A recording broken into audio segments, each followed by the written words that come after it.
All right, then.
Padded Room Radio is on the air, you maniacs. My name is Darian. I am back for another week of horror nonsense.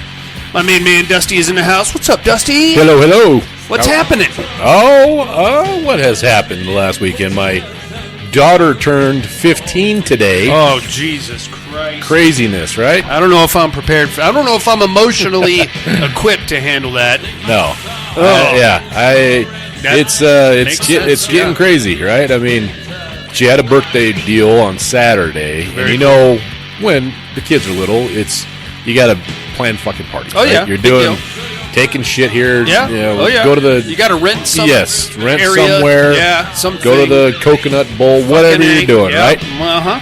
When they turn 15, you're basically relegated to an Uber driver.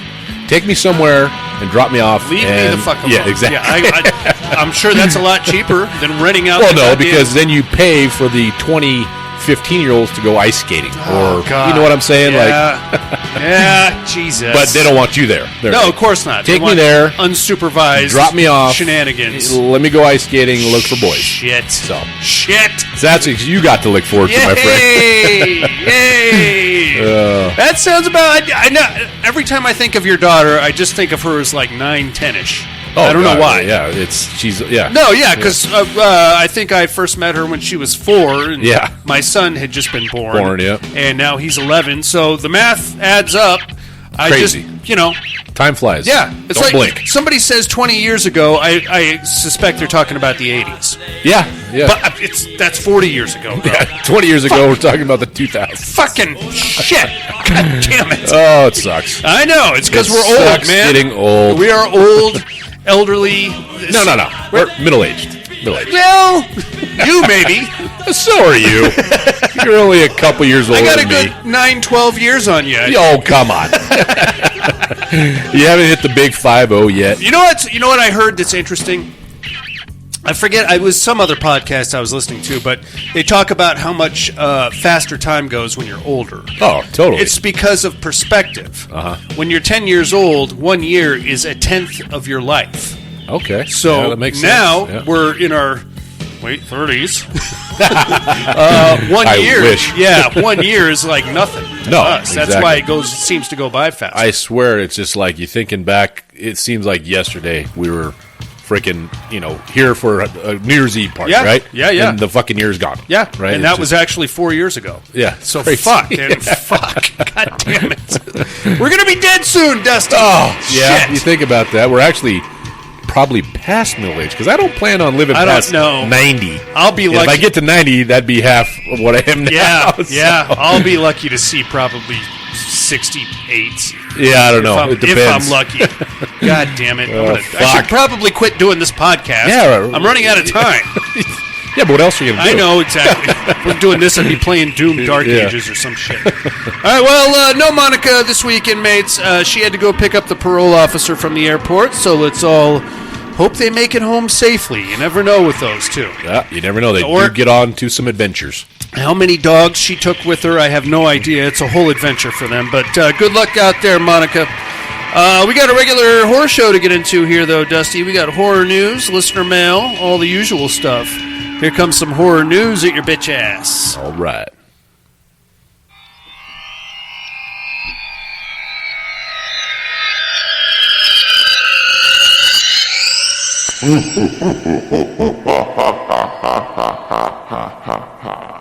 Horror news. Take it away there, big fella. Okay, so we are getting a horror movie about Sammy Davis Jr.'s ties to the Church of Satan. Have you heard of this at all? I have not. No, I'm intrigued though. Yeah. So Hamilton star Leslie Odom Jr., no idea who she is. Me neither. Is adapting an August 2024 Rolling Stone article about Sammy Davis Jr. in a horror movie with Odom set to star in the film. Basically, it's going to explore, it's based off the article Dance with the Devil.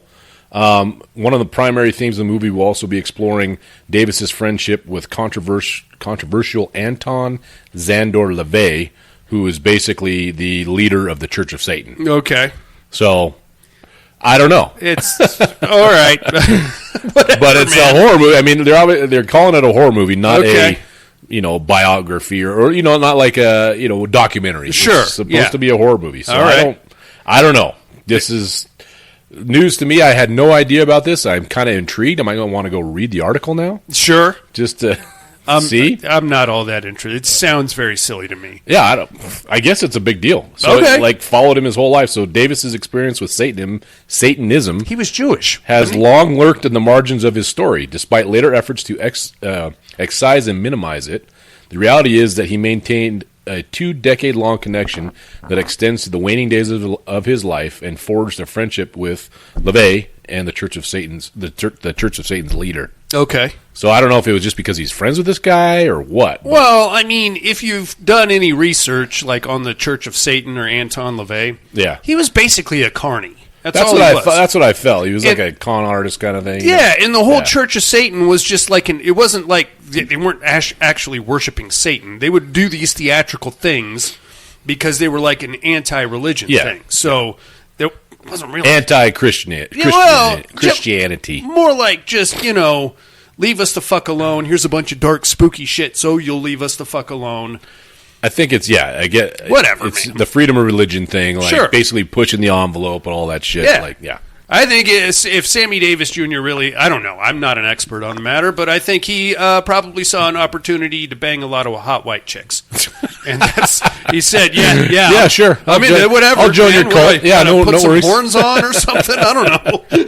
Yeah, them Satan chicks are hot, man. They are, and they're freaky, from what I hear. Yeah. Dusty. Oh, I have no experience. I would know, but a buddy of mine. That's what I heard. I hear, yeah. I heard that on a podcast somewhere that they know how to get down. That's right.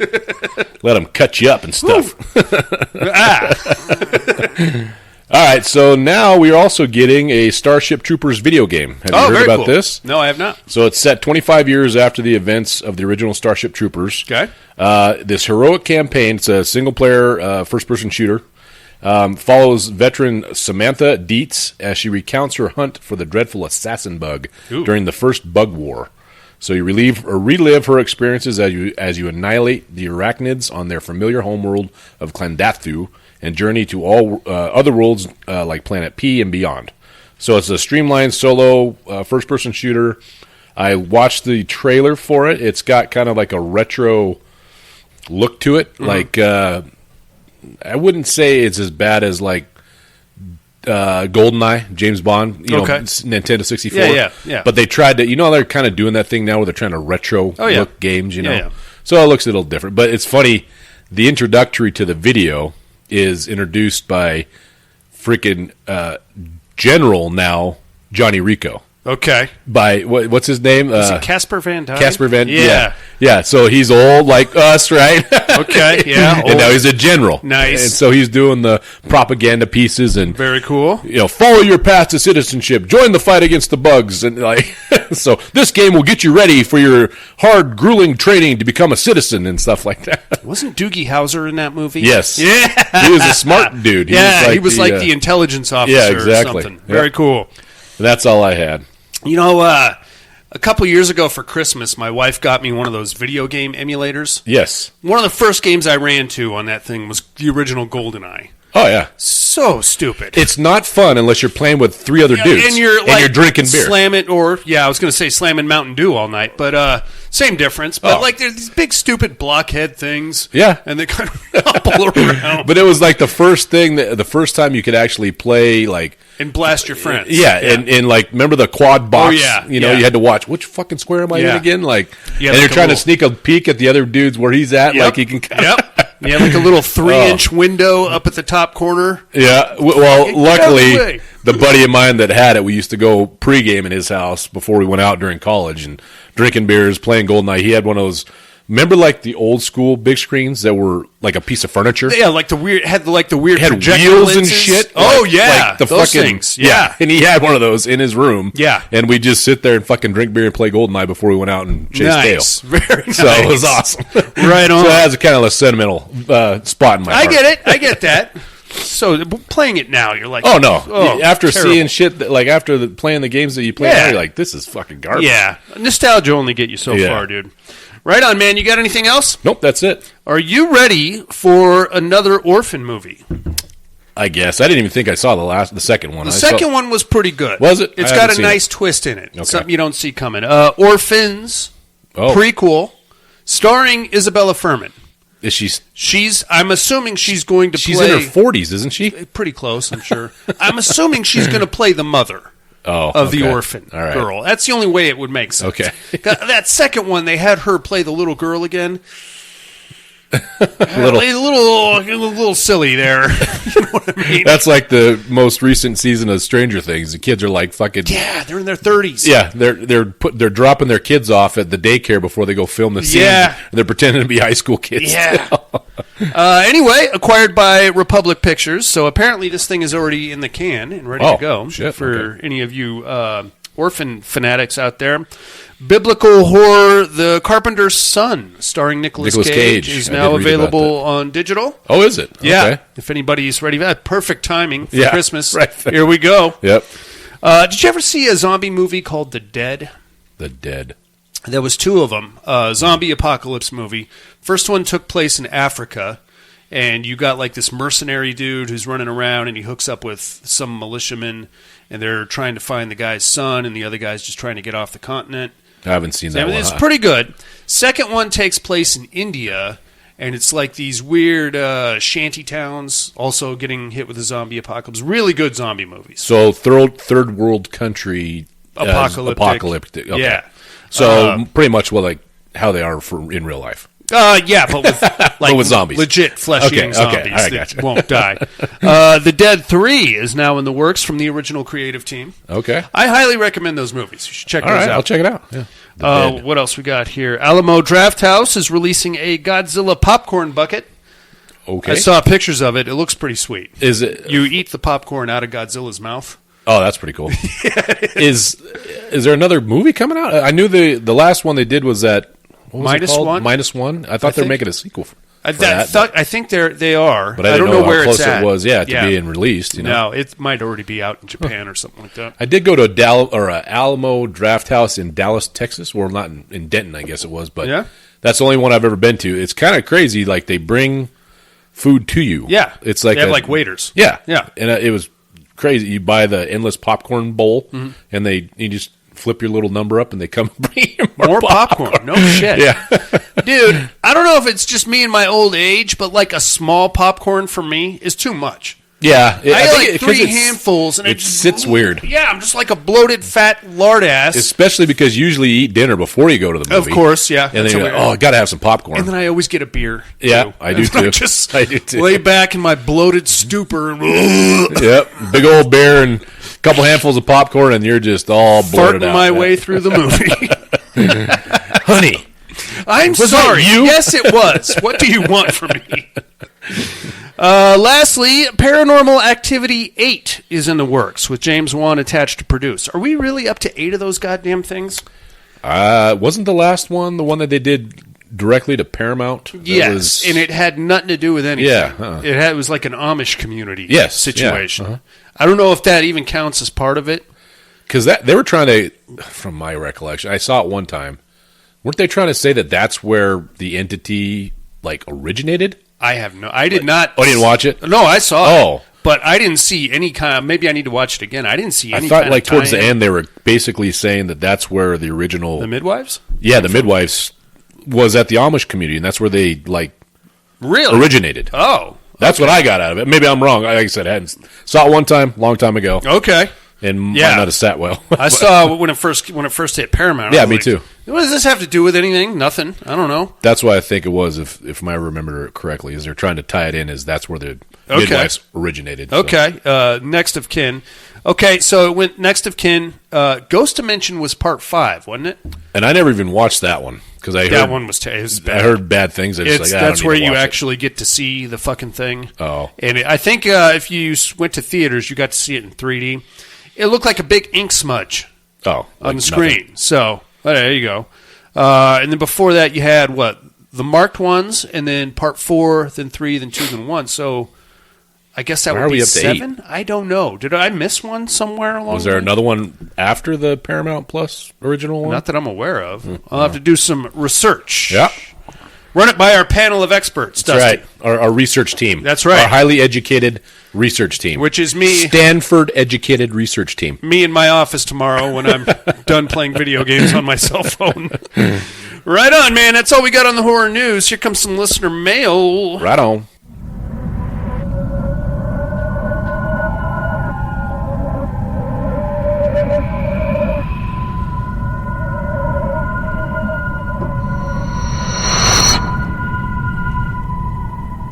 Listener mail. Yes, sir. We got some emails and some voicemails and all kinds of fun stuff coming at us. Let's get right to it with a email all the way from Sydney, Australia. Here comes the dummy of horror. Tim is What's in the going house. on, big sexy team? Ooh. Subject line, Darian, I finally got you. Howdy, fellas and Monica. Hope everyone is doing okay this week. I'm doing great. Thanks for asking. Terradome, I agree with Dusty. This is a great matchup, and Darian, great work on the story. So I'm going to go with the demons. Dusty, right? How does the Xeno take down a demon for good? Yeah, it's Yeah. that's pretty much the line of Scary thinking. things, but they're pretty much just animals, right? I mean, hive mind. That's kind of cool. Yeah, they have intelligence, obviously, but they're not They're instinctual. demon fighting intelligence. No, and they're not going to put the fucking lament configuration No. together or turn off the or gravity even, drive. Yeah, exactly. Unless they just get lucky and bleed all over the shit, because that'll That could work. ruin everybody's day, I think. Then it just opened the fucking gate for good. And then just fuck it all up. I'm going with the demons, Darian. I still can't remember who I picked for the Terradome. Hope it's not the Xenomorphs. Christmas, Bloody Christmas. So unlike Darian, I fucking love Christmas horror films, and Christmas, Bloody Christmas is a good time. Nice colors and a cool killer Santa. Darian, I got you this week. You sound a lot like The Ritual from 2017, but I know you're just trying to throw me off your scent. You are Michael Myers. He got you again. Did, son of a bitch. That's all I really have this week. Keep it up, and much love, Tim. Thanks, Tim. Right on, Tim. Thanks for writing in. No Terradome fights this week because we are closing out the opening rounds, but I will announce the semifinals, right? How does it go? It goes, like in a Sweet 16, it would go, what? Well, your semifinals are like basically Eight? the 4 teams before the finals. And the Yeah. finals is what? The finals is the championship or whatever the finals. All right. What do you want to call it? I don't know. Yeah, the championship. We're closing out the opening round is what Okay. we're doing. So the quarterfinals. Maybe. Yes, quarterfinals. We'll go with that. Right on, Tim. Your votes are locked in, and it looks like that's all we got on the emails. We do have some voicemails coming at us. All the way from Alabama, here comes Alan. What's going on, Ellen? Pat Room, what's up? What's up, big Hope dog? everybody's good. Hope I got it in on time. Terradome, give me the demons. I would love to see a demon-possessed xenomorph. Oh, that'd be sick. Darian, you are the ritual. You got me. Let's see. What have I watched? I watched Die Hard, The Warriors, Ooh. Santa Slay. I started this movie on Shudder called, like, Reflections in a Dead Diamond, something like that. It's weird-ass, like, throwback to 60s European spy movies, like early James Bond and stuff. It's Okay. pretty good. It's weird, I like a but I'm weird digging movie. it. See what else? Silent Night, Bloody Night, or whatever it is. Seen it, loved it. That's I one of like my Joe favorites. Bago's movies. Oh, he's talking about Christmas, Bloody Christmas. I think he's talking about Silent Night, Bloody Night. That's an entirely different movie, but he was talking about... Oh, but he thinks he's talking about the one... Joe Bagos. Yeah, the one we just did. Yeah. For Emergent Therapy. Yeah. Yeah. I like the way he films stuff. I like VFW. I've seen some other I like stuff he did. VFW I too. forget. He just gets a little But I crazy enjoy his with the movies. colors. I like kind of the punk Okay. style he does, whatever you want to call it. It tripped me out that the Santa was Kubiak from Parker Lewis Can't Lose. Anyway, Oh, shit, I that's didn't all I realize got. that. Talk to y'all later. Bye. Beautiful. I did not realize that. I didn't know that either. Thanks for calling in, Alan. Wow. Parker Lewis Can't Lose. When was the last time you heard that? Probably in the 90s when it was When it going was on. yeah. I watched a movie on Joe Bob the other day called Rotten Tail. It's dumb as shit. It's about a guy that gets... He's some kind of a geneticist, and he's working on a cure for cancer, and he basically starts mutating into a fucking rabbit. Okay. And then he starts killing people. Rotten Tail, like Cottontail. Cottontail. Gotcha. And I'm watching it, and I'm thinking, this is dumb as shit. And then Joe Bob pops up, and he's like, Rotten Tail, starring Corin Nemec. You might remember Corin Nemec as Parker Lewis. Oh, It's shit. like, fuck me, that is Parker Lewis. He apparently has not done much since Parker Lewis Can't Lose. Doesn't look like it. Not much. He always kind of struck me as the 90s version of Ferris Bueller kind of thing. That was the whole show. The whole right shtick, there. yeah. Synchronized swatches. Yeah. Right on. Thanks for calling in, Alan. The votes are locked in. Let's get to our main man in SoCal. Here comes Mr. Tom Hardy. Tom Hardy.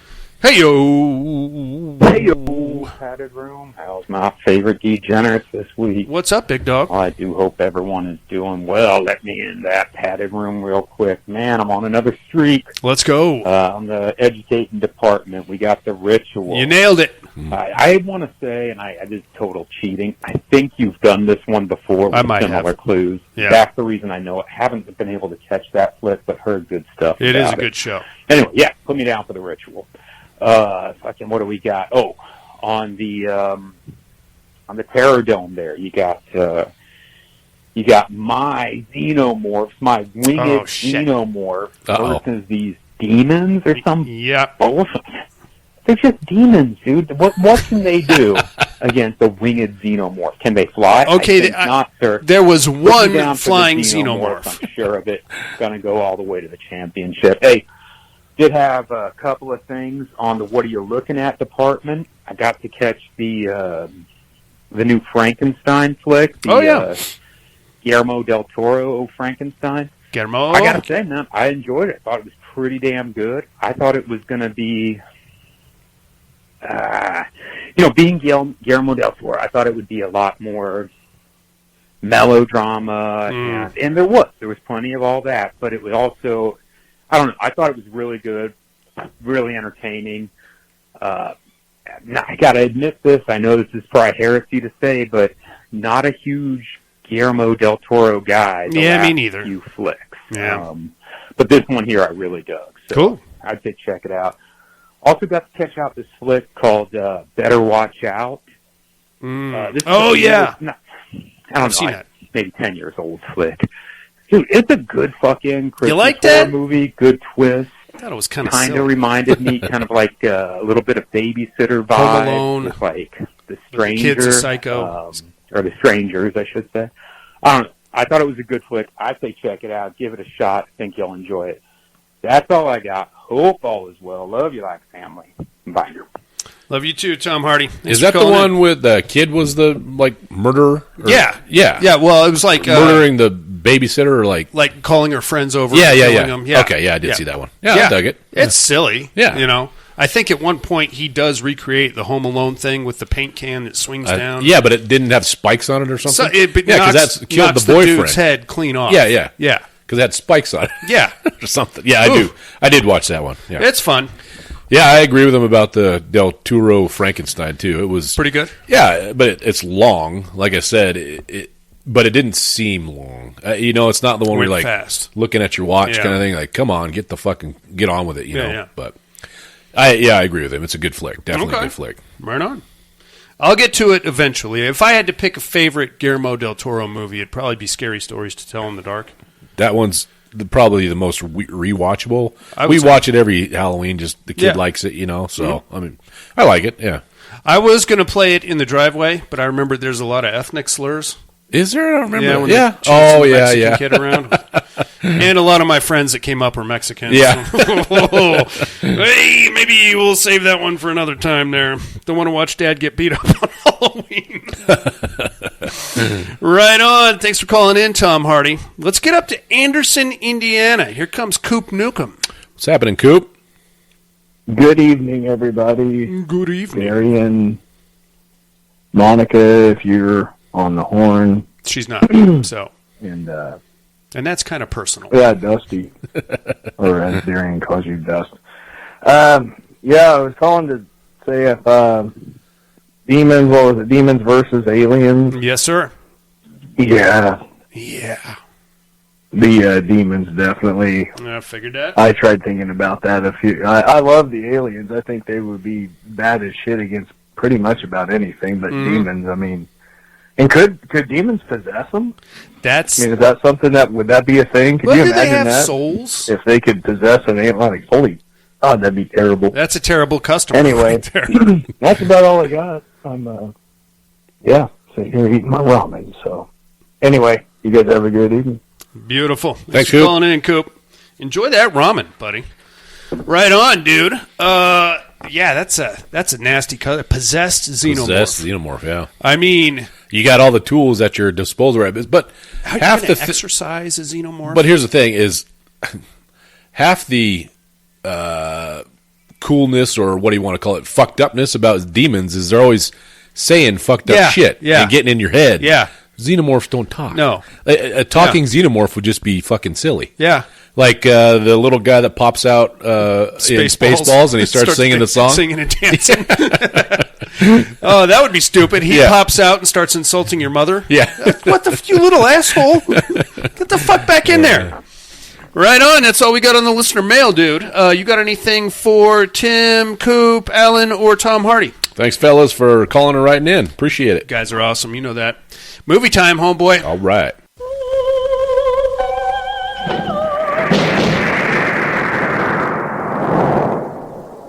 I do not know what price I shall have to pay for breaking what we alchemists call silentium. The life experiences of our colleagues should warn us not to upset laymen by imposing our knowledge upon them. The book!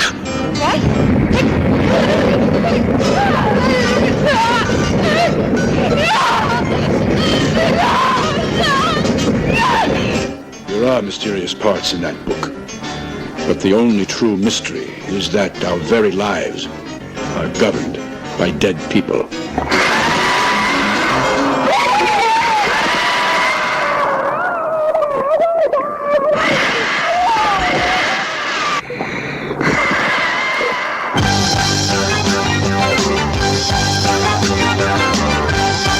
Beginning, there were three mothers, the same as there were three fates and three furies. Man has always mistakenly called them by one terrifying name.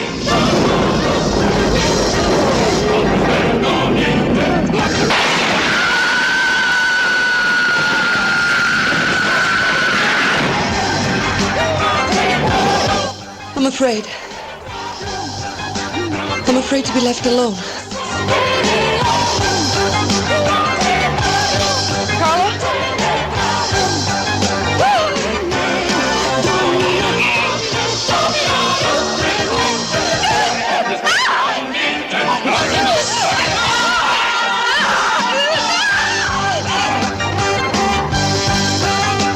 My sister. Where is my sister?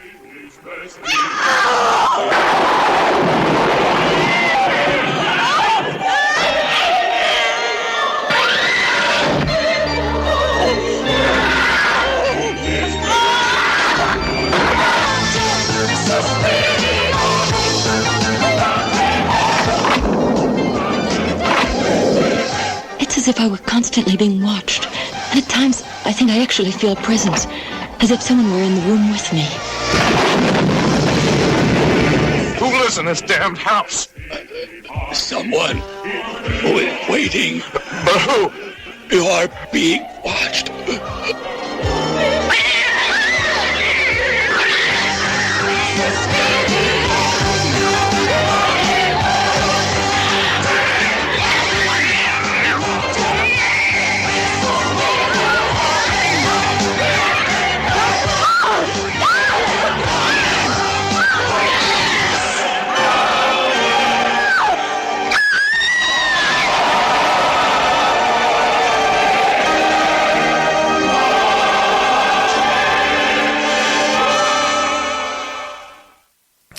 That's Inferno, Dusty. That it is. 1980, 6.5 stars on IMDb. Written and directed by Dario Argento, starring Lee McCluskey, Irene Miracle, and Daria Nicolodi. Again, making her return. All the way from Deep Red. Mm-hmm. Half the cast of Deep Red was... I know. It wasn't the Carlo, the same guy? Yeah. Carlo? Yeah. The same name? Carlo, but I think it's the same character. Yeah. He survived getting shot by the police. Okay. He quit well, I think he might still be gay, but I don't know. Well, he got his head bashed in by the curb. Well, he survived that too. Okay. So, right. And it knocked the He gay... healed very nicely. It knocked the gay out of him. Okay. And now he's trying to bang chicks in elevators. Gotcha. All right. But Good now... for him. Yeah, he didn't... Well, who knows? He might show up in next week's movie. Yeah, he had a knife through his neck, so... Well, he also got curb stomped by a garbage truck, so there's that. This is the sequel to Suspiria. It is it's Italian, man, and this is what you get with Italian cinema. A lot of wacky. You have to pay attention. What is going on, right? Why are we doing... Well, there is a whole... Okay, so not unlike Rob Zombie, but with a lot more exposition.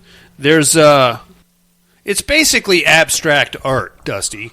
You can't get too drawn in to the plot. You got to not. It's like looking at like a Escher painting. What is it? I don't know. Do the colors and the sounds appeal to you? I don't know. I think so. Somebody told me it was good. Yeah, there's no linear. No, we're all over the fucking place. Yeah. We are all over the fucking place with this one. And after the success of Suspiria, Argento got like a huge budget for this one. And he's kind of following somewhat of an Italian trend here in like Fulci, Bava, Kazi. They loved making movies in New York.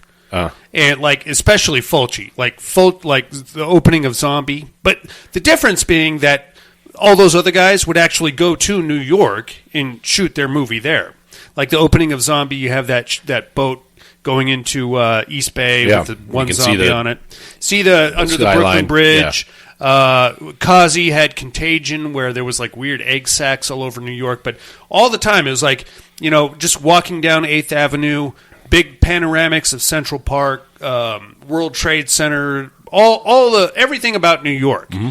Now, Argento, for some damn reason, said, okay, I'll make a movie in New York. I'll make a movie about New York in Rome on a soundstage. Yeah.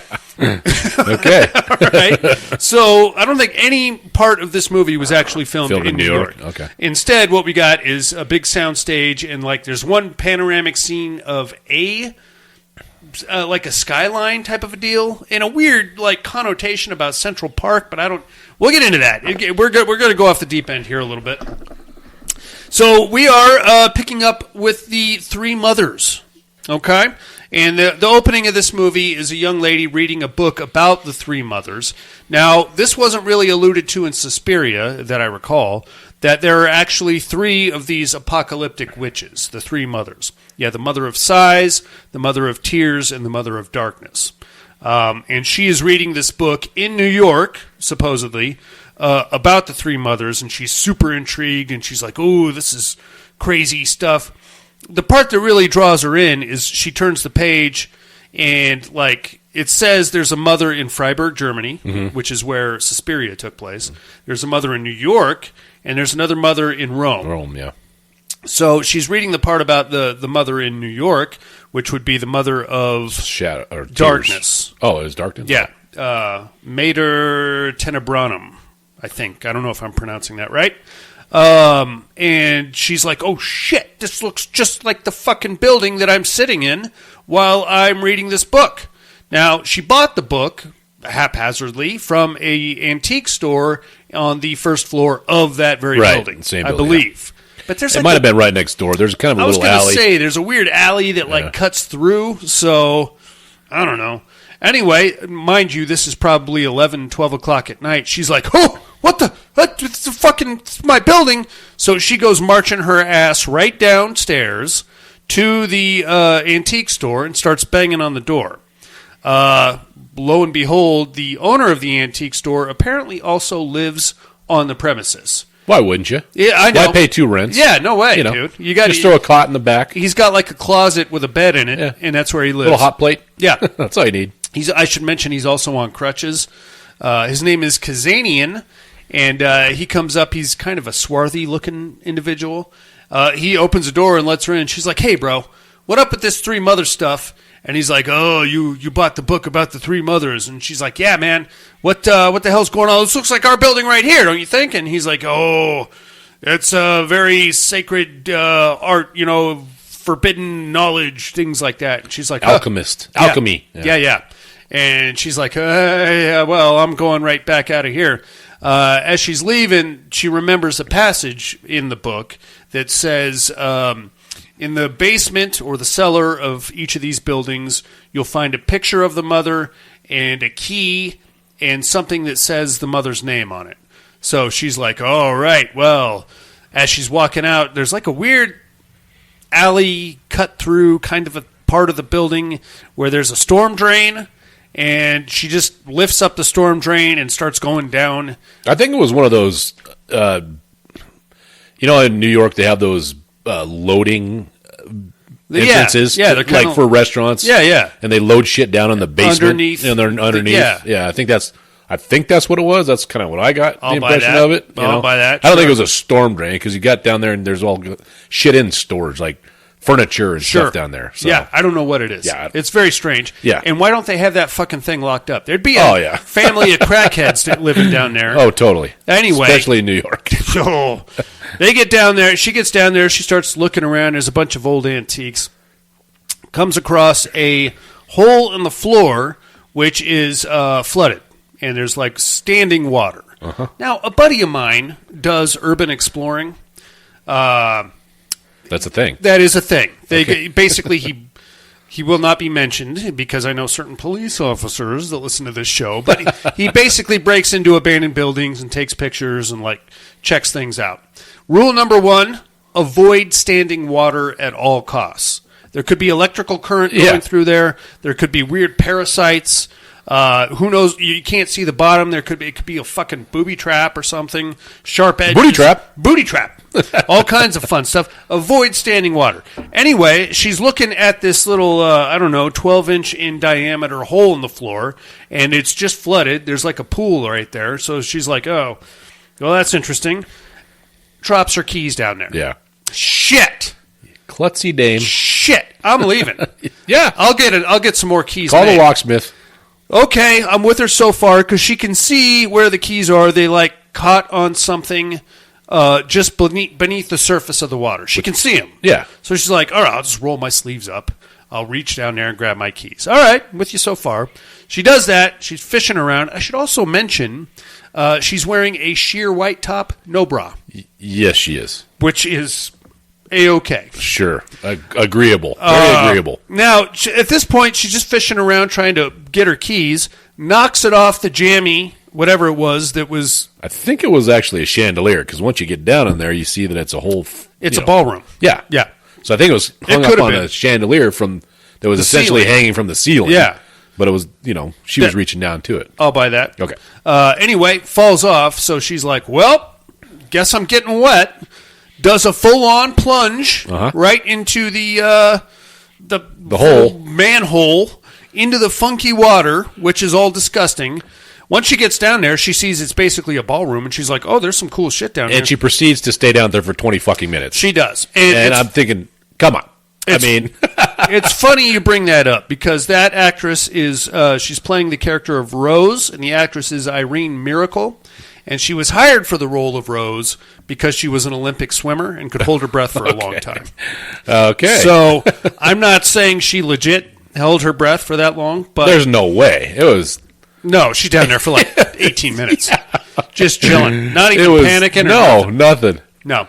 She didn't even come up for a breath when she went down deeper, did she? No. Okay. She's just chilling. She gets down there. She's like, oh, there's some really cool shit down here. Starts swimming around looking for her keys.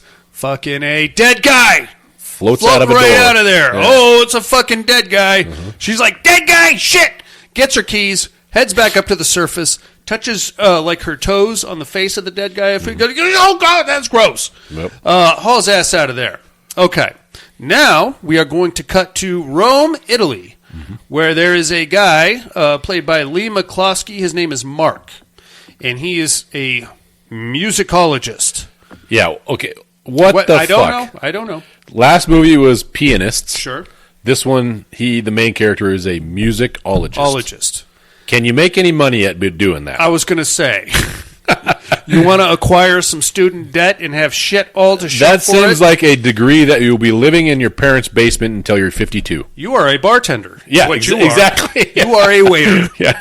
No, I'm a musicologist. Okay, well, get back. How's that working out for you? Get back in the Amazon truck and head on down the road there, musicologist. It's fine. He's a musicologist. He's sitting in class, and this has absolutely no bearing on anything that I recall, but he's sitting in class. It's some kind of a music class. They all have headphones. So he's there, and he's like reading sheet music, and the professor is going on about, okay, everybody put your headphones on.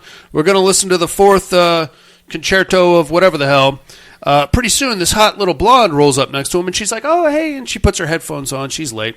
They start listening to the fourth overture of Who Gives a Shit. Okay, so if I'm understanding this correctly, the window in the classroom blows open. Big, sweeping, swooshy camera, whoosh, like some kind of a flying thing got in there, right? All of a sudden, Lee McCloskey, Mark, gets all nervous, and he pulls a letter out of his pocket and starts reading it while he's listening to the fifth concerto of whatever.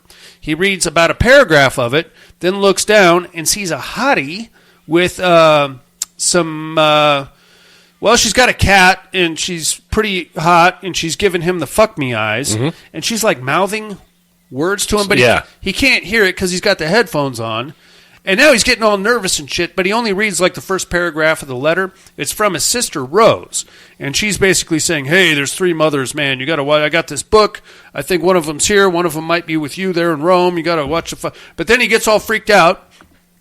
And the fourth overture of whatever ends, so he takes his headphones off. And then the hottie with the cat just kind of gets up and leaves.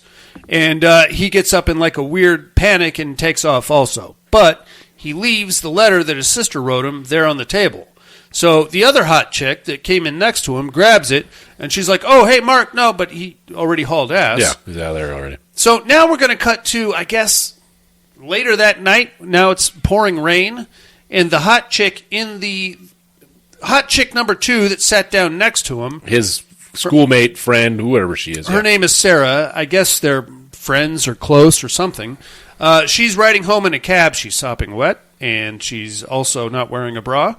And she's wearing a white sheer thing.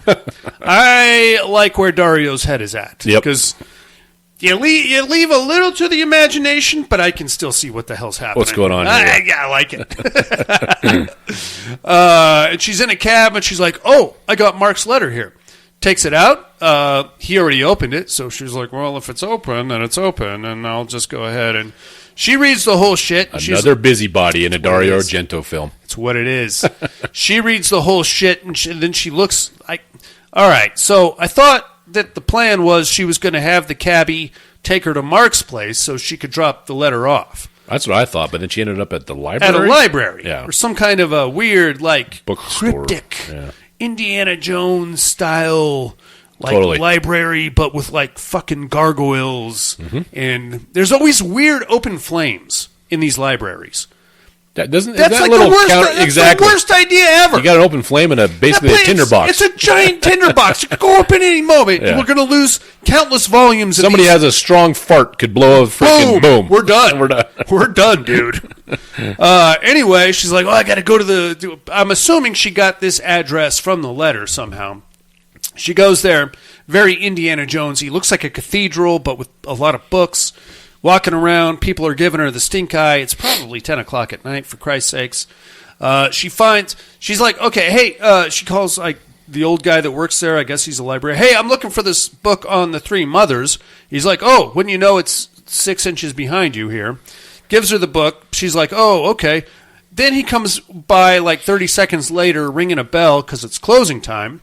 She's like, oh, well, I'm just going to steal this book, I guess. So she's like, well, I didn't get a chance to read. I'm just going to fucking haul ass. Starts peeling off through this weird exit subterranean catacomb chamber. Yeah, I think she was going down instead of going out the main door. Why wouldn't you just go out the way you came? I don't know. Well, I think because she was trying to steal a book. Sure. It said exit going down those stairs. Yeah, she followed the correct path. But then she got turned around because she ended up in some kind of a it's a thing. It's a thing. And a lot of this let me tell you, I like this movie. But there is a lot of what I'm going to call neo-80s suspense Italian building. I realize that sentence didn't make any sense, but there's a lot of sopping wet chicks in sheer white blouses running around through hallways with bizarro lighting. Yeah, which is cool. That's fine, but like I said, you never even really figure out why. I mean... Who were these? Once you get through it a little bit here, who were all these people that were accosting? Oh, yeah, I don't know. These women and the guy, they don't have any kind of connection whatsoever. And apparently they are capable of intercontinental travel. Yeah, very quickly. I don't know. Okay. All right, that's fine. She's down there. She's trying to get out of this place with the stolen book. She happens upon what I'm going to say is. What I'm going to assume is a live-in caretaker that lives underneath the library. And but he has like an alchemy lab down there, I thought he was making dinner. I don't know. Oh, it looked like he was doing some kind of thing. I don't know. Right. To me, it looked like it was some kind of a, mad scientist kind of thing going on down there, or a witchcraft thing. That's way sexier than TV dinners, which is what I thought. She hauls out. She's trying to get out of there. I think she made a wrong turn, and she ends up coming to this guy's like weirdo either laboratory or apartment. She's like, excuse me, I seem to be turned around. Can you help me get the fuck out of here, please? He looks in the mirror and sees that she is holding the Three Mothers book. Now, we don't see this guy because we're kind of in sort of Giallo land, but we do see he's got some gnarly hands, and he's like, the book! So he grabs her, and he's like going to dunk her head into the porridge that he's making. The boiling porridge or the alchemy potion or whatever it is. Yeah. And she's like, shit, let me go. So she throws the book and then hauls ass out of there. Okay, great. Makes it out of there, but she dropped the book, unfortunately. Gets to another cab, hops in there, makes it back to her apartment. And she's like, okay, cool. I'm here, but I'm a little freaked out. Still pouring rain, thunder and lightning, everything outside. Gets in, gets into the elevator to go up to her apartment. Who jumps into the elevator with Carlo. her? It's Carlo. It's fucking Carlo from Deep Red. Mm-hmm. Same actor, same guy, same name. Apparently he got his life together, so good for him. Now, I've seen some internet performance pieces, as they say. And a lot of them start this way with, oh my God, I'm so scared. Can you just come up to my place? But of course. Absolutely. Absolutely, young college student, young lady. He's like, oh, sure, I can come hang out. So they go up to her place. I hang for a bit. They do. She, puts on some music. Yeah. I wish this worked for guys. This is like, this guy's thinking, I'm getting fucking laid. It's going down, dude. I hope she's got condoms, because I was not expecting this. And I was just going home. I'm going to text my wife and tell her I'm at the office. He goes up to her place. She puts some music on, and they're like, some small talk. And she's like, what are you scared of? I don't know. It's been a weird night. He's like, okay, no problem. Boom. Lights go out. Then they come back on, and they go out again. Come back on, go out again. They're like flickering, and the music is cutting in and out because apparently power is out to the whole building. This is a very strange Italian apartment. And I don't know how the fuck she's paying for this as a student, but it's huge, and there's like a whole Art Deco thing going on. Carlo is like, I'll take care. I'm going to go look at the fuse box. We'll sort this whole shit out. He goes to look at the fuse box. She's like, it's in the back. She hangs around for a second, and she's like, I'm scared again. So she goes taking off after Carlo. Carlo's like, I think I got it fixed. And then he comes around the corner, and he's got a knife going in one side of his neck and coming out the other. Yeah. Like the old jokey arrow in the head. Yep, but put it on things. Yeah, exactly. It's stupid. I think they sell those at Spirit for Halloween. Yeah. The knife through the neck. Yeah, it's you put it around the back. Yeah, you got a knife. It's for the drunk guy at the Halloween party. Hey, I got a knife in my neck. Huh? He comes out and he's like, shit, got stabbed in the neck. And she's like, what? So she's like, oh God, I better get out of here. But then somebody comes up behind her and stabs her, and then she falls through what appears to be a sheet wall. There's like just a wall that's just a sheet. Yeah, she claws through it and like comes. That's another thing. I'm like, what the fuck is this sheet Why wall? would there? I don't know. Maybe I don't know. I think maybe they tented that area off because termites or something. I don't know. What? Yeah, I don't know what you're doing. They're Italianos. Okay, very creepy. So she's dead now. About this time, Mark, who's still there in Rome, is like, oh my God, what happened to my friend Sarah? I don't know. He goes to Sarah's apartment, finds a scrap of the note that Rose, his sister, wrote him, and he's like, I must have dropped my note. She got it. Now I'm kind of, okay, first off, I think she was stealing my mail and possibly trying to steal my identity to take out some loans or something, so that's fuck her anyway. But now I'm more worried about Rose. I better give her a call because I only read one paragraph of the letter. All right? So he calls Rose, shitty international connection, as you are going to find in 1980. Rose is like, there's 3, got it, dirty witches. And he's like, Rose, what the hell? Got it, come back to New York real quick if you could. Okay, I'll be right there. So he hauls ass to New York. In the meantime, and we're going to cut to Rose right as her phone is taking a shit on Mark. She's like, oh, okay, well, I'm pretty sure I got the Mother of Darkness here in my building, so what the fuck are we going to do about this? It says it's in the basement. I better go check out the basement. Genius. Yeah. Genius. Go right down to where you saw the dead guy, for one. Yeah. Well, I don't know, man, because like that opening scene, it's like, did she go under the antique store, or was this a different? Oh, it was underneath the building. It had to be, right? That's what I thought, but I don't know. The cinematography of this is kind of confusing. Like, well, I'm going to go down to the basement and see what I can find. Now we're back in New York, and this is another wacky fucking apartment building. Apparently, Rose. So, if I'm understanding this correctly, and we'll kind of touch more on this in a second. Rose has a very upscale apartment in New York in this very old building. And she writes poetry. She does. I think she's actually a high-end prostitute. That's what I'm thinking. I mean, she tells her brother Mark that I write poetry, yeah. But you're living in a $6,000 a month fucking apartment in the Upper East Side. Yeah. You're getting that money somewhere else, You're honey. sucking dicks, babe. And apparently you're very good at it, so good on you. But anyway, apparently Rose's apartment is great. There's another young lady that we're going to meet in a second. Her apartment is great. There's a few other apartments that are pretty good, but the rest of the building apparently is completely condemned because she starts walking around trying to get to the basement, and it looks like Gotham City all of a sudden. There's like busted up walls, sheet plastic just blowing in the wind. I get what we're doing here, Dario. We're trying to set a mood. But we could explain this with one quick line of dialogue. Hey, don't go over there. That part is still under construction. Or renovation, whatever you want. Whatever you want to call it. Yeah. It's termite infested. Stay out of there. Yeah. But instead, she literally comes out of her apartment and goes right into Gotham City. And it's just fucking rats and spider webs and, creaky floors and holes in the walls and all that fun shit. All with this Italian backlit pinks and blues and pastel colors. Looks amazing, but a little confusing to somebody that's trying to actually follow the movie, keep track of this story. All right, so she's like, well, all right, I'm going to get to the basement. Gets down there, gets to like a crawl space type of a thing, I guess. I don't know. And then gets kind of like somebody's following her, so she's freaked out. And then to make a very long story short, she gets killed with a Kirkland brand guillotine.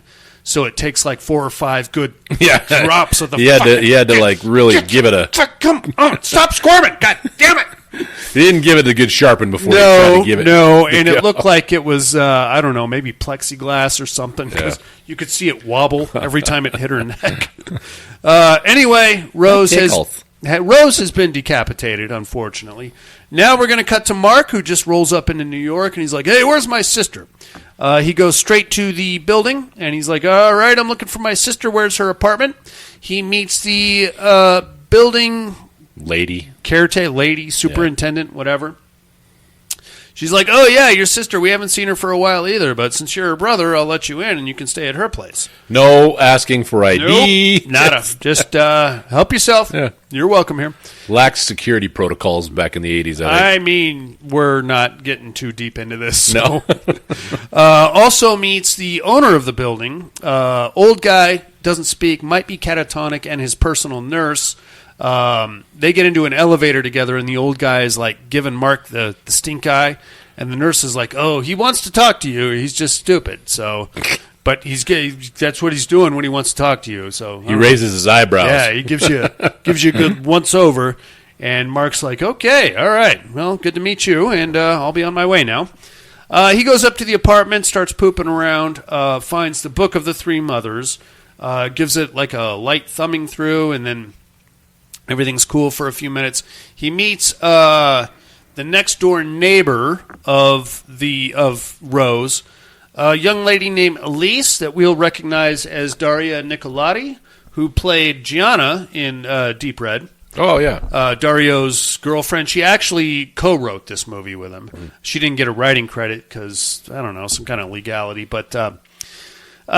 She is apparently also a high-end prostitute, or no, she was married. She was married to a rich dude. And she was some kind of malady. Yeah, as far as she had a butler. She was a countess. Yes, I keep calling her the countess. Yeah. She had a butler that was drawing syringes for her. Yeah, she had something wrong with her. See, that's another thing. I thought we would get. So they would lead to something, but she's got an apartment right there too. Apparently, she's crazy loaded. Has a personal butler that looks like a Udo Kier lookalike. This guy's up to no good because he's got a slick back hairdo. Mm-hmm. Got that greasy.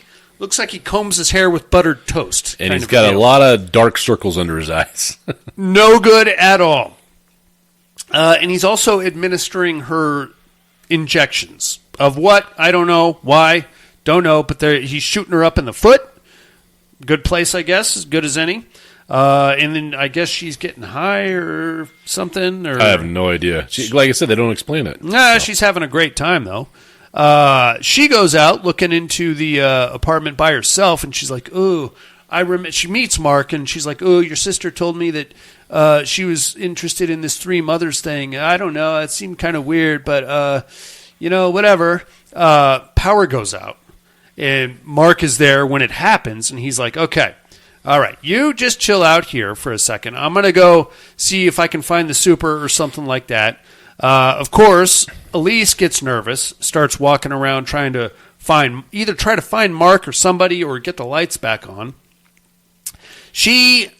I think inadvertently stumbles onto a crawl space or an entrance to the cellar or something. Again, there's a lot of people walking around in this very dark Art Deco apartment complex. Yeah, there's a lot of that. A lot of walking around and you're not understanding where are they going and for what reason. Happening? What's going on? I don't know. She gets into some kind of a subterranean level and immediately gets... attacked by a swarm of crazed stray cats. Cats, yeah. Just jumping on her. And then out of nowhere, one guy shows up with a knife and presumably stabs her. Elise is now out of the equation. Yep. Not that she was ever really in it. other than I think she just wanted an acting credit, so Dario shoved his girlfriend in there. Okay. Fair enough. I would probably do the same. She's dead. Very, very tragic. Now we're going to cut back to Kazanian, the owner of the antique store on the ground floor. He rolls up the next day, and he's yelling at the superintendent. He's like, "Goddamn stray cats, man. They're all over the fucking place. I've had it with these fucking cats. Either you do something or I'm calling the health department because these guys are out of control." The very smiley German lady is like, "Okay, Mr. Kazanian, we'll get right on it." If any of you have seen Suspiria, you'll recognize her as the dance instructor. Huge smile, like giant teeth on this lady. Yeah. Okay. He's like, "Well, all right then." So he takes his crutches and he's headed back to his antique store. Mark catches up with him and he's like, "Hey man, you sold my sister this book about the three mothers?" And he's like, "Yeah." And he's like, "Well, do you know? Have you seen her? Do you know where she is? She been by or what's up?" And he's like, "I don't share personal details of people I sold books to." Mark's like, "Well, fuck you too." Kazanian goes back into his antique store / bedroom closet situation and starts rounding up stray cats with his crutches. Yeah. He puts like 6 or 8 of them in a fucking sack. burlap sack. Now, I'm not a fan of cats, but I'm also not a fan of animal cruelty, sir. Right. Me neither, yeah. I'll take the cats, I'll put them in the sack, and then I'll take them 4 blocks away and dump them out. I'll put them, put them out in the I'll put them in somebody else's building. I don't know. What Kazanian decides to do, he's going to burn some calories to get rid of these cats. Yeah. Mind you, he's on crutches. He can't walk. This is a lot of effort to get rid of some cats. Apparently, he walks all the way to Central Park with his sack of cats that are screeching and meowing the whole time and trying to get out of the sack. Takes them to a creek in Central Park. Throws him in the creek, tries to drown him, fails the first time. But here's my question. Yeah. He walked across the bridge. Sure. Over the creek. Yes. If you're wanting to get rid of the cats, just fucking dump them over the board. Well, I think he's trying to send a message to the cat population. Okay. That's the only You see what I'm doing to your pals here? Yeah, this is could be what's you. next. You fuck with the guy on crutches. So he walks all the way down to the creek bed Now, and fucking... We're going to understand this in a minute, but what was really disturbing to me is that he's walking across the bridge and he gets into the creek. But we keep cutting to a hot dog stand. Yeah. And I'm thinking, is he going to give the cats to the hot dog vendor for hot dog meat? I didn't think It's a little... Let's not be crazy here, Dario. I don't know what your opinion of Americans are, but goddamn, man. It's interesting. We'll get to that in a second. But he goes and he puts them in the creek and they float because cats generally do. He's like, shit.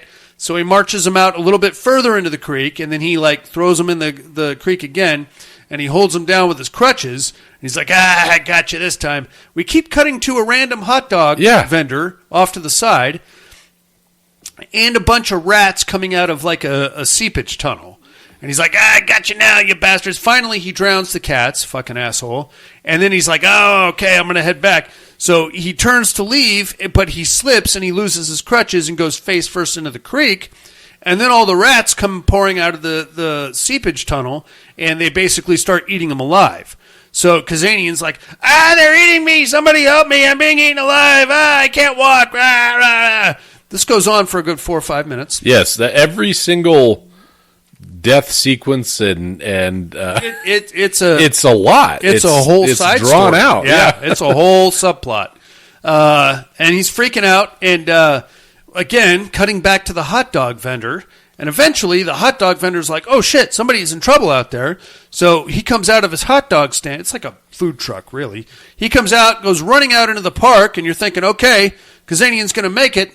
But then the hot dog vendor gets there and starts stabbing Kazanian in the neck. Yeah, starts chopping his head off with his cleaver. Where the fuck did this guy come from? I don't know. That's what I'm talking about. Like, why is this guy chopping his fucking head off? We just have to, what I'm going to assume, I'm going to give Dario the benefit of the doubt and say that the evil witch was influencing the people around this whole situation. Yeah, I have no idea. Because why is he chopping his head off? Well, this guy has nothing to do with anybody. If you ever watch Mother of Tears, which was the 2002 the end of the trilogy, Whoa. Whoa!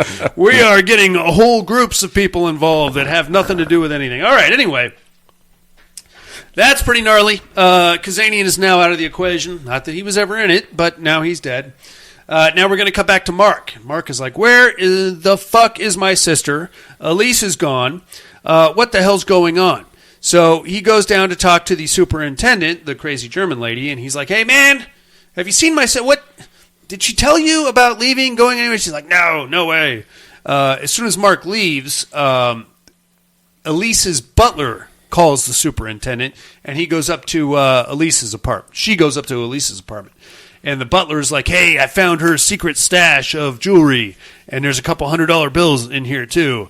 And the superintendent's like, great.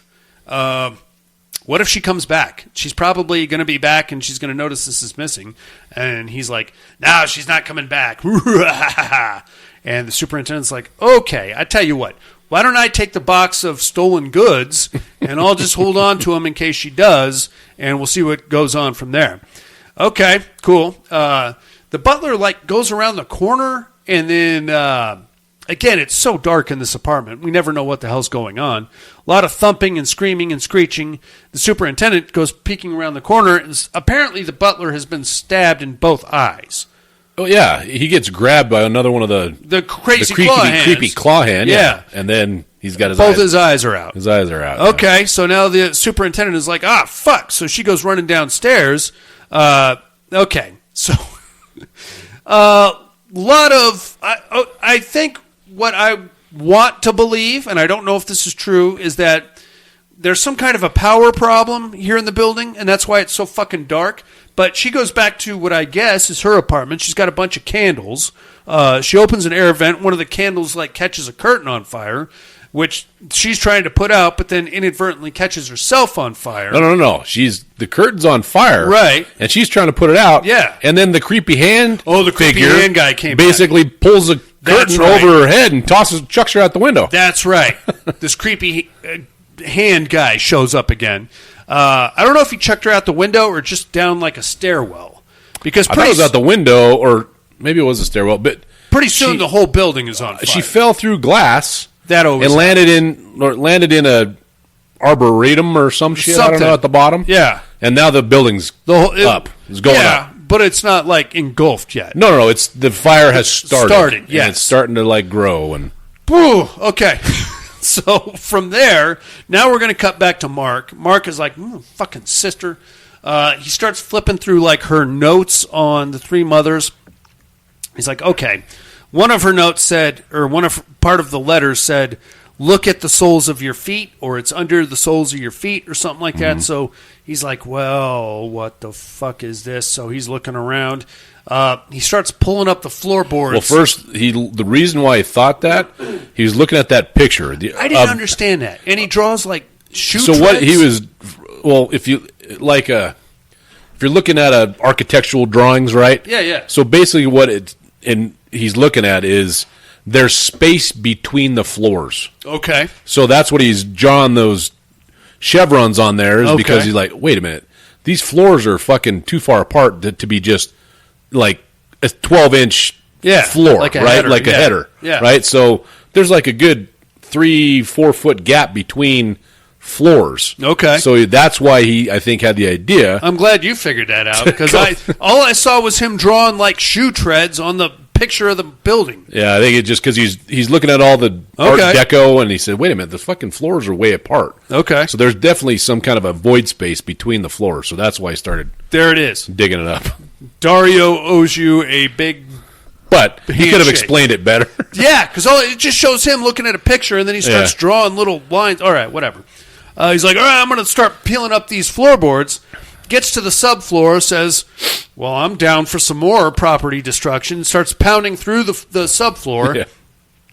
Lo and behold, right below where he is a scroll. He picks up the scroll, opens it, reads it. It's Latin. Don't know what the fuck it says. So he's like, okay, well, then he crawls down into the subfloor, starts looking around. Now, I don't know if he discovered a secret hidden part of the building. That's where you thinking? because all those pipes and things, remember they said that you could hear like if you talk into the pipe, Yeah. then I can hear it from the next floor. Yeah, that's how- And all these little sliding doors that he finds down there. Yeah. I think it's an area for the creepers to go between floors and either look at naked chicks in the shower or Nice. just like, Yes. you know what I'm saying? Like it's Yeah. a creepers area. I would totally have one of those. So that's If I the built a impression I building, got. Yeah, I would have a creeper area. Yeah. But knowing my luck, it would just be a bunch of fat guys move in. A bunch of drunk fuckers. All right, anyway, I'm already mad at my future building that I'm going to own. Yeah, you just do a very thorough tenant vetting process. Yeah. You got any? You got to come in. No, you got to come in person and Yeah. let me. I want to. I'm going to accept your application. What's for your rent. Facebook handle again? He gets down there. I assume he finds like a hidden part of the building, which leads to a staircase. He goes down. He gets to the real basement where he finds the old guy, the one that was supposedly catatonic with the nurse. He goes in there, and the old guy's got like a weird tracheotomy machine with like an amplifier hooked up to it. He's like, "Oh, so glad you came. I was hoping somebody would find me eventually." And he's like, "What, is my sister down here?" And she's like, "No, your sister's probably dead.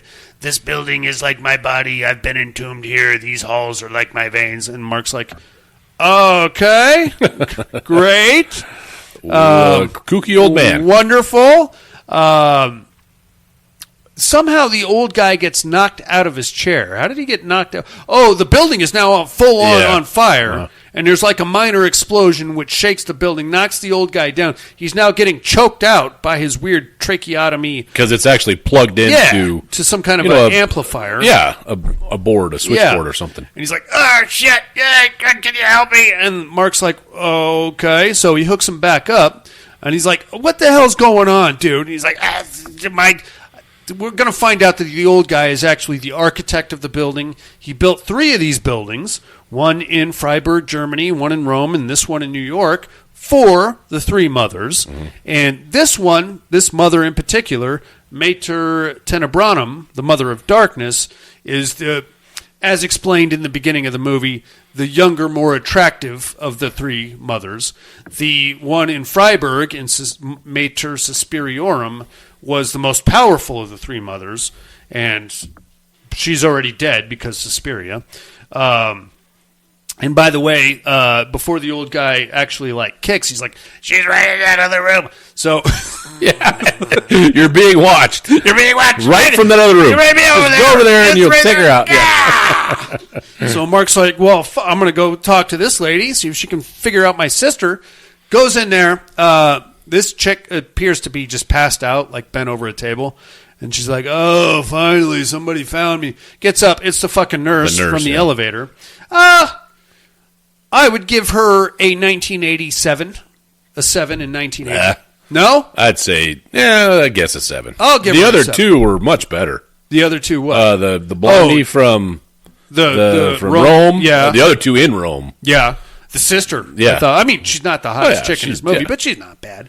She gets up. She's like, "I am Mother Tenebranum, the mother of darkness, and I and my sisters are going to bring about the end of the world." And Mark's like, "Well, just looking for my sister there, bro."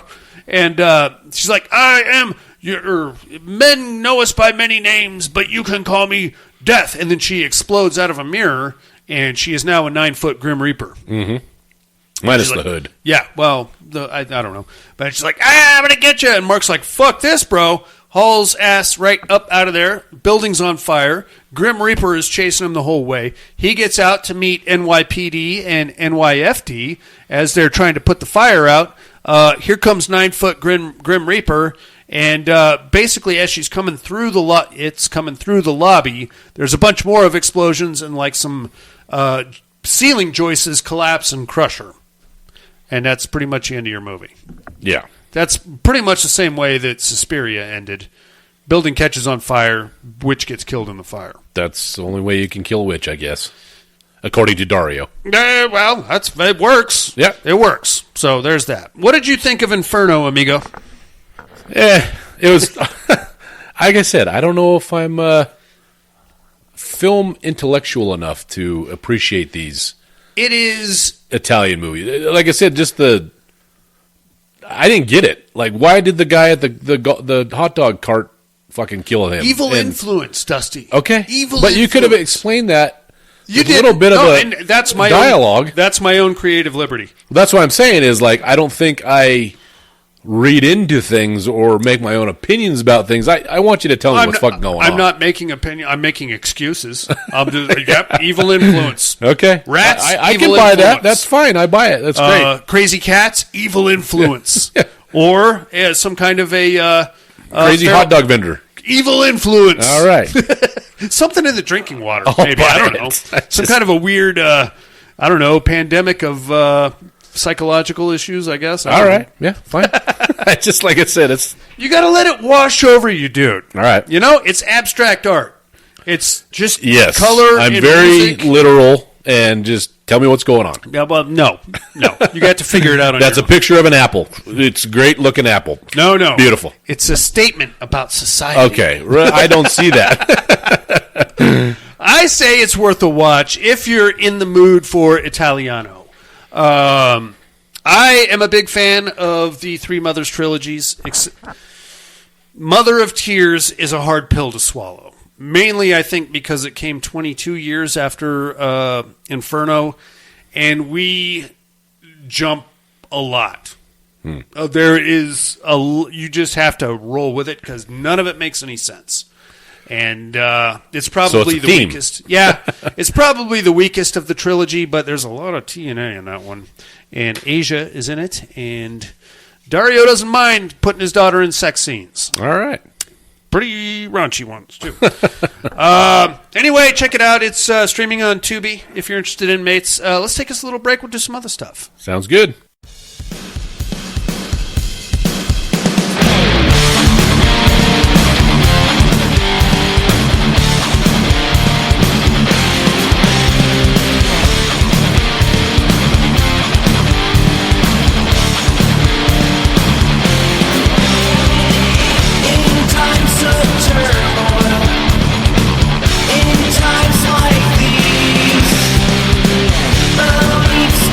Contagious.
Hey, inmates. If you like what you hear, head over to the Padded Room Facebook group and support us through the Patreon link with a small monthly donation. Check out the T-Villain link at paddedroom.podbean.com and grab some t-shirts. Thanks for listening and enjoy the rest of the show. And we are back, young Dusty. Yes, we are. Yes, sir. I don't think I want to go to New York anytime soon. Not if it looks like that. I wouldn't mind seeing the real New York. That New York just looked weird and kind of... Well, I think the 80s, New York of the 80s was a lot more seedy and dingy and crime-ridden than it is today. I'd kind of rather see the 80s New York. I feel like I'm at least going to get my dick sucked somewhere along the line. You know what I mean? I just fall into somebody's mouth. Yeah, that's what people did back then, I think. When Arnold showed up. Right on, man. You ready to get into the Terradome? Let's do it. Let's do it. No tears, please. It's a waste of good suffering. I'm not gonna hurt you. You didn't let me finish my sentence. I said, I'm not gonna hurt you. I'm just gonna bash your brains in. I'm gonna bash them right the fuck in. I'll kill you all. I'll drive you crazy. I'll kill you all. My worst dream come true. 6-year-old child with this blank, pale, emotionless face, the blackest eyes, the devil's eyes.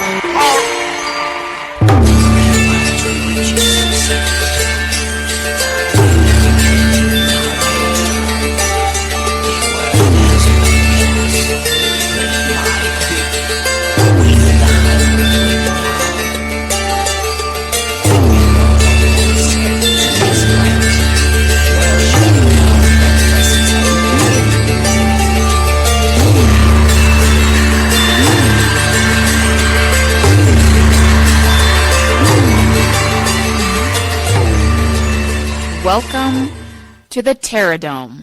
First, last week's winners. In teams competition, we had the Demons versus the Xenomorphs. Egg sacs littered the deck of the Event Horizon. The crew of the Lewis and Clark were deep into the gestation period. If they hadn't been comatose, they may have been able to disable the gravity drive. But the machine kicked to life and opened the portal. What came out left no human or alien alive on the Event Horizon. With a vote of 8-3, the Demons advance over the Xenomorphs. Love it. Sorry, Tom Hardy. Oh, Tom Hardy. Sorry. The people have spoken, man. It's the luck of the draw, buddy. That's what it is.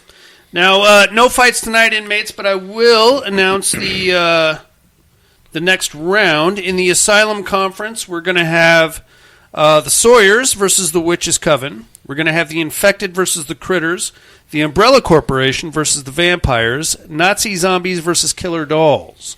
Inferno Conference, we're going to have Werewolves versus the Hattiger Brothers. Predators versus Ghosts. That's going to be a tough one, dude. Yeah. In what may be the funniest match in the entire Terradome, we'll have the Killer Clowns from Outer Space versus the Deadites. Oh, that's a movie I'd watch. Oh, totally. Probably have it on repeat. Probably make 5 or 6 of them. And then we will have the Pooh Friends versus the Demons. Pooh Friends are going to have a hard quarterfinal round there. I have a hard time saying Pooh Friends with a straight face. Is that like if you guys, when you shit next to somebody? You're Pooh Friends. On a regular basis? That's right. You're Pooh Friends? You got to high five them. Yeah, that's right. All right. Gross. Wash. Yuck. That's what you have to look forward to in the coming weeks, inmates. Get ready for that shit. We'll pick it up with the quarterfinals next week. In the meantime, we're going to tell you what movies we got to watch this week in a little segment called What Are You Looking At?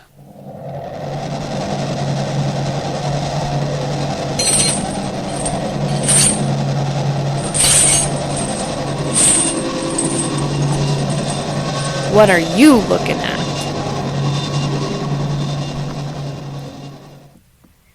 So let me tell you about this little adventure I had. All right. In bed, alone, at night. I have those adventures all the time. Me too. So I mentioned last week that I watched, what was it? Hollywood Chainsaw Hookers. Yep. Starring Michelle Bauer. I'm like, oh, damn, she's hot. So, yeah, or she was anyway. Let me get on IMDb and see if perhaps she had done some other more scandalous performance work, if you understand what I'm saying. Yep. I get on there and I start flipping through her IMDb page, and I go way deep down, because she is still working today. Wow. I don't think she's taking her top off anymore, but she's still making movies and showing up in things. Way back. And all these dipshit movies, Terror Tunes, every other Trauma release, a bunch of Full Moon stuff. I get all the way back to 1988, and on IMDb, there's like a little thumbnail that comes by with like the old cover or a movie poster or something like that. I'm like, I see it, and that looks really familiar. What the fuck is it? And I click on it, and it's a movie called Terror on Tape from 1988. I guarantee you, nobody other than me has seen this movie, but this was prominently displayed at the old Warehouse Records and Tapes on Moana, which is where I rented a lot of movies, and I rented this one quite a bit. And I immediately jumped onto IMDb to see if I could find where it might be streaming. It's not anywhere. So then I had to jump onto Amazon to see if I could purchase it. You can't. Okay. Luckily, somehow, I got this dude on Etsy that he finds shit, and he can print out a DVD, and he can make it look close to professional. I mean, it's not legit. Yeah, you can tell it came off a printer. Yeah, but he dolls it up for me. Hit him up. 3 days later, I have myself a DVD copy of Terror on Tape. All right. It's so it's basically there was a weird moment in time, like 1988, 89, where there was a bunch of weird like movies that came out about horror movies. Like, there's just like random clips. Did you ever see Terror in the Aisles? No. It's basically Donald Pleasance and Nancy Allen walking through a movie theater as the movie theater is showing different clips from horror movies. And they're like, ooh, that was a scary one. Guess that guy lost his head. And then you see like the head explosion from Scanners. Okay. Kind of a thing. Yeah. This is the exact same thing, except super low budget. I rented the shit out of this when it was at Warehouse Records and Tapes, because there's one part where... So, there's no plot here. The plot is there's an old guy working at a video rental store, and it's like a horror... like exclusive video rental store, and he's a little crazy, and I guess it's Halloween night, and people come in and they're like, ooh, I want to be scared, and he's like, check out this little gem, and it's a bunch of clips of the random horror movies. Okay.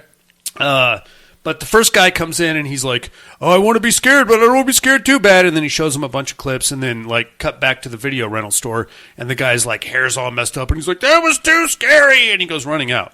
Now the guy that comes in after that is a construction worker, and he's like, hey, I'm looking for some movies with some hot dames in them. You got any of those? And what follows is about, I don't know, 8.5 minutes of nothing but topless clips. Perfect. Which is why I rented the shit out of this movie when I was a kid. But what happens after that is Michelle Bauer comes in, and she's wearing like a weird S&M outfit, and she's like, getting scared really turns me on. Oh, you gotta scare me harder. And that's all I really remembered, but I was like, that's what you were waiting for. And now I got it, and it's sitting on my shelf right there. All right. And it's that's what it is. It's terrible. It is absolutely terrible. Like, putting it in the DVD player, you can't even get... My guy did the best he could. Yeah. You know, for the... You know, you had to have ripped it off of a videotape, I'm sure. I either that, or I didn't... it might have been on YouTube or something, but he tracked it down, and he was even nice enough to throw a couple of trailers at the beginning. Oh, cool. There's like a trailer for Return of the Living Dead and one of the Friday the 13th movies. I'm like, oh, well, thank you very much for that. That's cool. But, yeah, there it is. It's terrible. Huh. It's just as bad as I remember it, but when that construction worker came in, I'm like... That's why I liked it. That's why I kept renting this fucking movie. That's all I got to. That was a whole adventure because Yeah. It seemed like that took some time. Oh, yeah. As soon as I saw that, I sent my guy an email, and he's like, yeah, give me a couple of days. And like 5 days later, I go and get it out of the mailbox. I put it. I'm like, oh, this is terrible. This was a complete waste of time, his time and my money, because of course I had to pay him. Oh, for sure. it. I think he doesn't do it out of the kindness of his heart. No, I mean he charged me like $8. Oh, that's cool. I think he did it like on his lunch break or something. But it's terrible. In fact, you're going to take that home with you because now you have to watch it also. Now I have to watch You must it. also now watch the. I've got to shit. figure out if I got a DVD player hooked up somewhere. Put it on your laptop, you son of a bitch. Laptop doesn't have a DVD. I think you can play them in Blu-ray players, can't you? Yeah. Oh, okay. Yeah. All right. That's all I got to watch, man. That was a whole calorie-burning adventure right there. That was some dedication It's to watching what it the movie was. right there. I was all excited. Oh, this fucking saw this so many times. It's going to be awesome. Soon as it cuts to the video store, I'm like, oh, God, this is bad. This is terrible. No, check it out. That's all I got for you, man. What do you got? I completed it. The Red Queen fell asleep. The new Toxic Avenger movie. Oh, that bad, huh? It was fine. It was, as I understand, it was fun. I mean, it was silly as fuck. I'm sure. But over the top gore. It was fine. Okay. I mean, you're not expecting it's not Oscar nominees. Yeah, of course not. Lloyd Kaufman does a little cameo. I figured he would. Yeah, gratuitous violence and spraying blood everywhere and green schmutz flying all over the place. Was fine. That sounds about right. And then the only other thing we got to watch this week was the latest episode of Welcome to Derry. So very cool. That is a pisser. Man. Yeah, episode 7. That's not the season finale, is it? No, one more. Okay, but it's a fucking pisser. Okay, I got to get. It's just Pennywise is going off the chain, and so are the whole town's basically going crazy, talking about the end of the cycle, and yeah, it's fucking rad. Awesome. So you got to get to it. My son is making me rewatch the entire Stranger Things. Oh God! Before he'll let me watch the 4th season. Oh man! So yeah, I'm. That's what I've been taking doing. up your time. Yeah, a lot of it. Right on, man. That sounds good. Let's do some immersion therapy, shall we? Yep.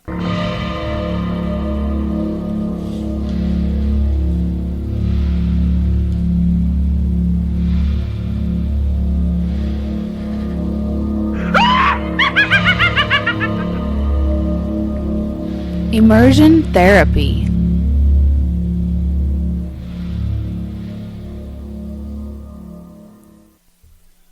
I like Joe Begos. His color palette is a little wacky sometimes. Yeah, and then you pair that with kind of the graininess. It's kind of, you're like, I had to turn off the lights as far as to see it real good. Oh, yeah. Because it's a real dark movie. It's the same problem you have in all of Joe Begos' movie. VFW, same thing. Love that movie until Norm from Cheers gets killed. Very sad. Yeah, and Master Kreese also, or Sensei Kreese. But that's what he does. Like The Mind's Eye was another good one. Doesn't make a lot of sense, but it looked great. This one is the same thing, man. And like I try not to let myself just unlike the movie we just watched.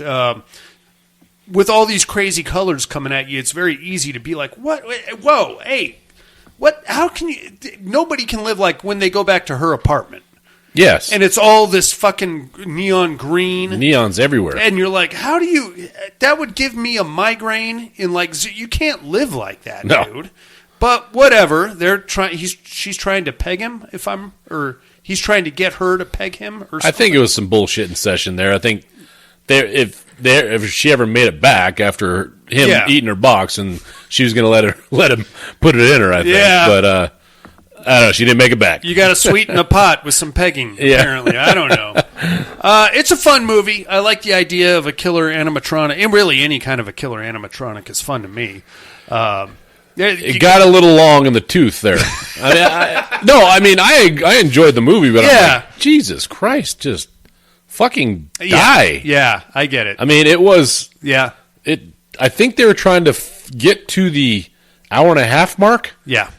But they didn't... They didn't quite get there? They wrote a movie for I don't know, maybe 62 minutes or something like that, but then they had to keep... Okay, All right, more weird sex talk, and then let's cut back to the record store, I guess, or I don't know. I mean, that was leading up to it. It was getting, a lot of the dialogue in the beginning. Yeah.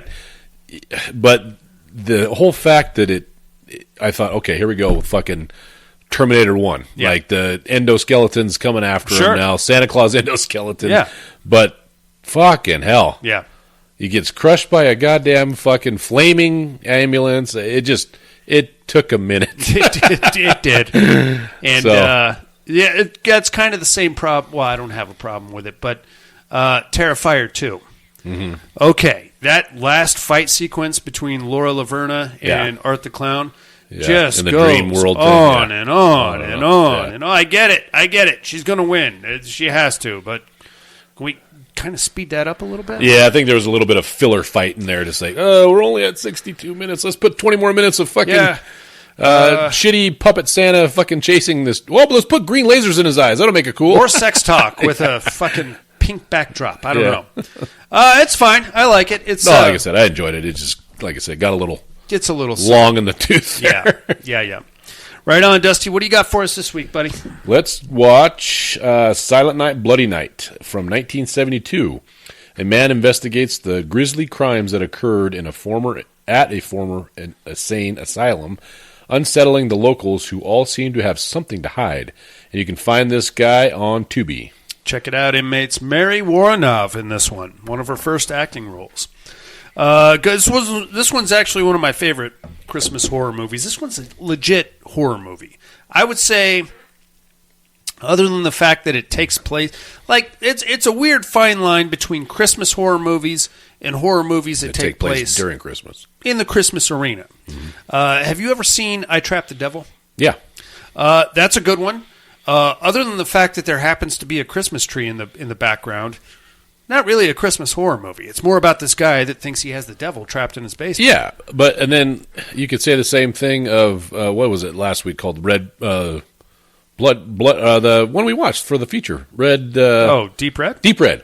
At the very beginning, at the preface, when the guy gets killed by the mother, we come to find out there's a fucking Christmas tree there. Yeah.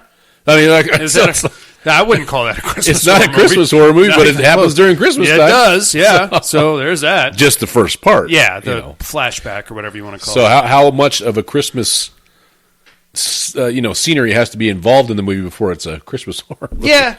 Now that you think about it, there's a lot of movies, and like just getting out of Christmas, like 100 years ago, somebody paid on Patreon to have us do a LGBTQ month.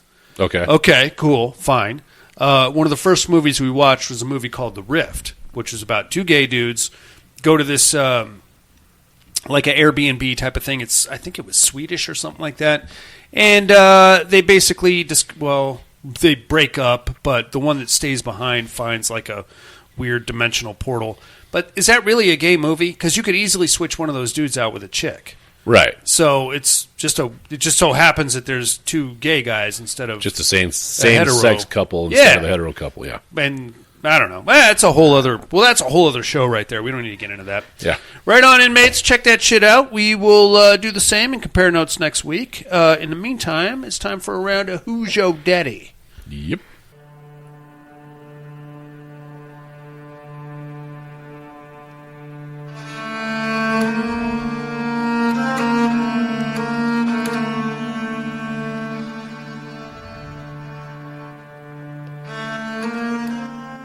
Who is Daddy? First, my clues from last week. Well, me and some buddies are going backpacking across Scandinavia. We're doing this to memorialize our friend that passed away. We're having a good time, and dude, since this guy died, we don't really like each other, and that's coming more into the foreview of our troubled relationship, and some of us blame each other for this guy's death. It's a whole ass thing. The fat one broke his ankle. God damn it. And now we got a big storm on our hands. We got to take a shortcut through these woods to get him back to the resort where we can get medical aid and some cocktails. Oh, the shit we found in these woods, Dusty. It is a big fucking antler monster that appears to have a person for a head. All right. It's The Ritual, dude. Mm-hmm. You seen it? Yeah. Great show. Yeah, I want to watch it again, though. After your clues drop, I was like, man, that was a good movie. It was a good movie. Again. Yeah. One of the best fucking monsters I've seen in a long it was time. Cool looking. I thought it was supposed to be a Wendigo at first, but, it had the antlers for it. Yeah. But then they explain it saying it's like a offspring of Loki. Yeah, it didn't end up being, but that's no. From the trailers, that's kind of what you get the impression of. I would love to see more of that. Mm-hmm. Get more into that story because I want to know about the mummified people that were moving around in that village and what the hell's going on there and what's up with those dudes. Are they immortal? Are they alive? They're moving around very slowly, mind you, but I think it was the woods that had a whole fucking thing going on with there it. Was and that weird the house, the cabin that they went to first with the weird totem in it. Like I said, I haven't seen it in a while, but yeah, it's like the whole it wasn't just the monster. It was that the whole area. Woods. Yeah, dude. Because once the one guy made it out, the monster couldn't follow him outside of the woods. Yeah, I would love to have seen more of that, but I don't know if that's ever going to happen.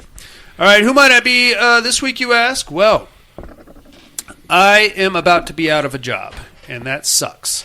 And so is my coworker here. Our business is closing. We work at we are in the hospitality industry, and business is dried up. Rumor has it that this place we work in is haunted. And before we close up shop here, I'm going to get to the bottom of that. So me and my nutty computer friend here, we're going to bring in some equipment, and we're going to get to the bottom of this. And oddly enough, a world-famous psychic checked in for some of our final days before we close up shop. I could be also mentally ill, and I could be just fabricating all this. So we're going to get to the bottom. I hope nobody falls down any stairs. I hope nobody is checking in here to commit suicide in the place that they spent a lot of time with their wife before she died. And I really hope that I don't die and end up as part of the backdrop. The crew, the party that's going on. Who might I be, inmates? Tune in next week and I'll drop some knowledge on you. In the meantime, I think that's about it for us. Dusty, you got anything else? Nope. Thanks, everybody. We'll chat with you next week. Tune in next week for 2 Evil Eyes here in Dario Argento month.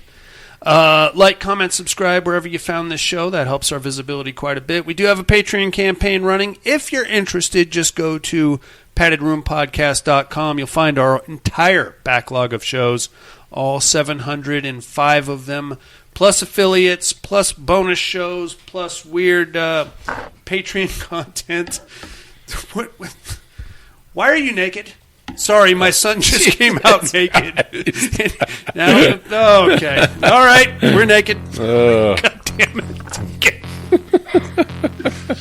I don't know. Did you know I'm not alone out here? Okay. All right, whatever. That's the kind of thing that happens at my house. Crazy fucking Brock children. Naked Brock children. They're fucking feral. God damn it. And the Padded Room Podcast, I'm afraid visiting hours are over.